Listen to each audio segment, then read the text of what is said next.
大家好，这里是案件纪实频道。2014年7月3日，尖锐刺耳的警笛声在医院响起，一片混乱，可所有人都保持着沉默，他们所有的目光都投在了一间被围得水泄不通的病房门口。不要冲动，你有什么问题，我们想办法给你解决，别伤害无辜的人。一名女医护工作人员红着眼眶，竭力地想要安抚彼时正持刀对着他们的男子的情绪，试图尽快争取时间，对彼时已经倒在病床上、生命体征虚弱的女子以及才刚出生的婴儿进行救助。病房里满目的红色，极具冲击力的气味更是令人生呕吐。可彼时工作人员没有一人退缩，他们在竭尽全力地想要挽救一条生命。虽然不明白为什么会突然出现这样的情况，明明病房里的女人之前还怀着孕，刚刚生下孩子不久，身体还没有恢复，应该得到家里人的关照和爱护。可是没想到，等待她的却是鲜红的刀子。而眼前的男子明明是对方的丈夫，刚刚也成为了一名父亲，可是却根本没有任何出为人父的喜悦，还在产房将妻子杀害，犯下了如此过分的罪恶。这一切究竟是为什么？所有人都想不通，只觉得男子的所作所为完全不符合常理。这一家三口明明一开始还是好好的。男子名为张松，33岁，跟妻子小丽年龄差了8岁，两人是在工作中认识的。张松当时的职位不是很高，跟着经理一起去谈项目，正好遇到了小丽。小丽刚步入社会，什么都不太懂，提出了很多问题，张松都一一答了。之后两人也是加上了联系方式。张松觉得小丽长得漂亮，为人也很好，便主动展开了追求。张松也做好了对方可能会拒绝的准备，毕竟他的各方面条件都不是很好。之前张松也曾交往过一任女友，可是最终对方却嫌弃他不够浪漫，家境也不好，最终提出了分手。张松也曾经挽留过，可是对方却很坚持，张松没有任何办法。在那之后，父母也给他介绍过几个相亲对象，可是最终却依旧什么也没有得到。对方不是他条件不好，就是不会说话，工作也没有长进。张松自己也明白这些，可是却不是一下子能够改变的。因为这些种种，张松也一度以为自己会孤独终老，没有人喜欢他。可是他遇到了小丽，张松真的很喜欢对方，不管是长相还是性情。张松和对方接触没多久，就对他告了白，而小丽竟然直接同意了。他知道张松的条件，可是那时候他没有谈过恋爱，也觉得张松除了条件差点，但是对他却很好，会在乎他的感受，对他关照有加。只要是自己喜欢的东西，他也会尽力给自己买，什么事情都体现在行动上。小丽也觉得对方是一个值得托付的人，因此面对张松告白的时候，他很快就同意了下来。只是年龄上的差距，其实小丽家庭当时并不同意的，认为张松年纪这么大了，条件一般，甚至连一套房子都无法全款买下，能力不够，给不了小丽更好的生活。他们家里虽然不止小丽一个孩子，可是父母对于小丽却是寄予厚望，从小到大对她都非常宠爱，会满足她的各种要求。长大之后，他们也觉得以小丽的条件，完全可以找到更好的男人，没必要选择张松。他们也多次劝过小丽，希望她对自己的未来多考虑考虑，不要再和张松在一起。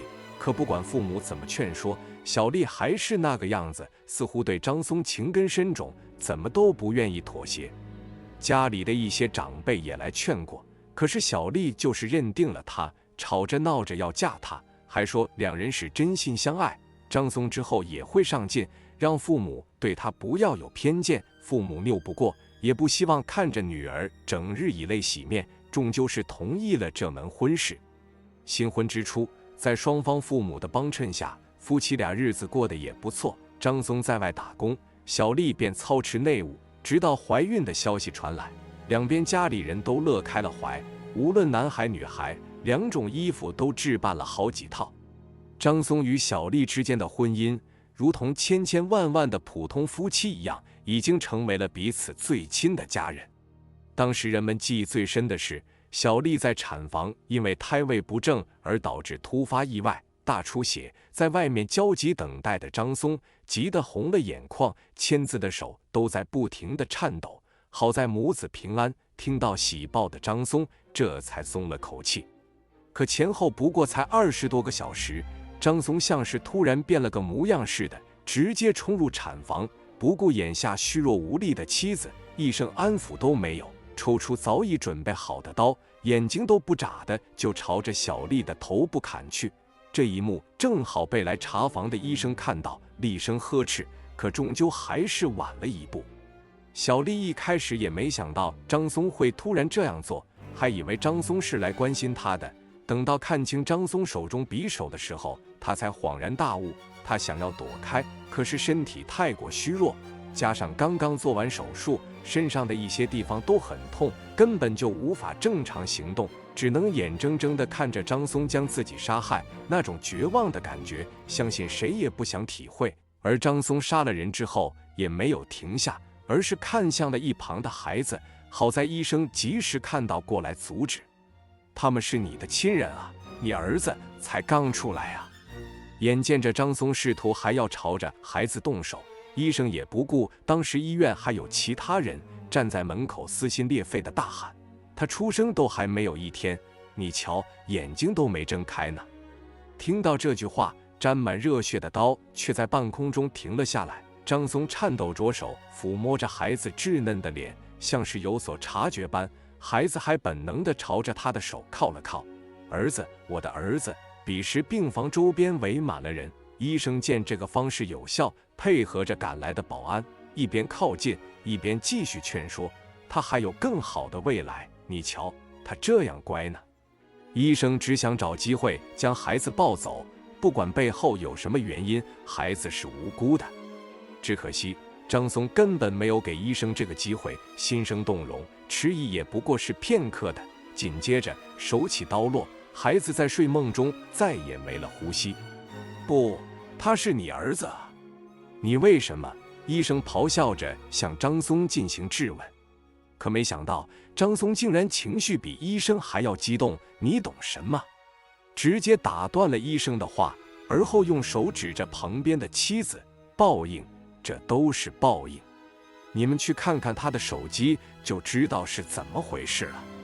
随着医院由远及近的警笛声响起，张松决绝地看了妻子与孩子一眼，毫无犹豫地持刀自杀。就这样，一家3口倒在病房，医生纵然拼命抢救，可张松存了死志，且刀刀深可见骨，伤情严重，终究是无力回天。3人皆因抢救无效死亡。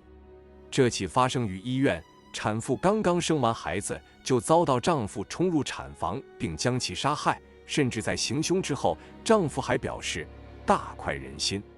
这背后到底发生什么？在警方的调查下，联合对相关知情人的问询，大概有了一个真相。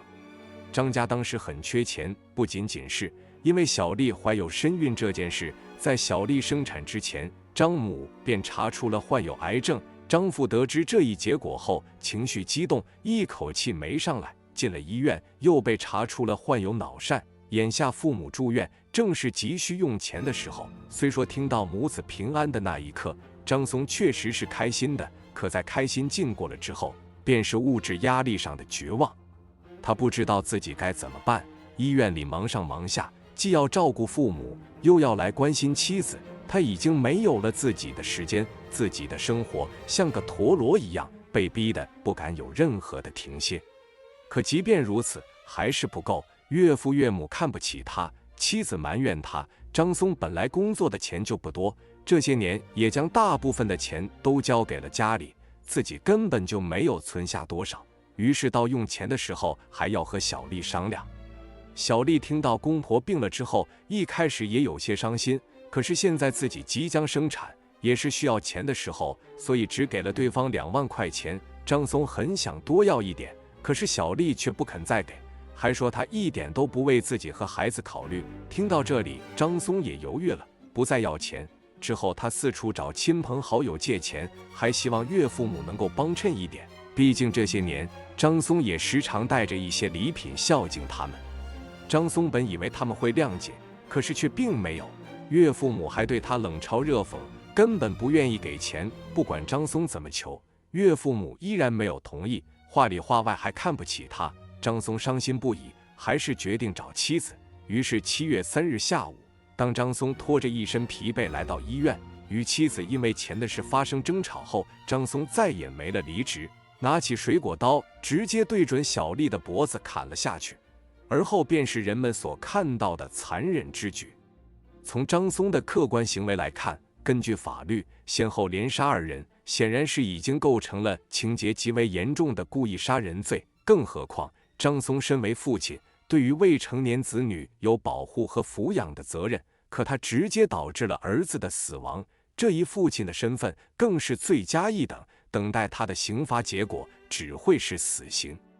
但因为犯下如此大罪后，张松也没了求生的意识，朝着自己连砍2刀后死亡。身为犯罪嫌疑人的他因已经死亡，不予追究刑事责任，这场悲剧的发生也只能就此戛然而止。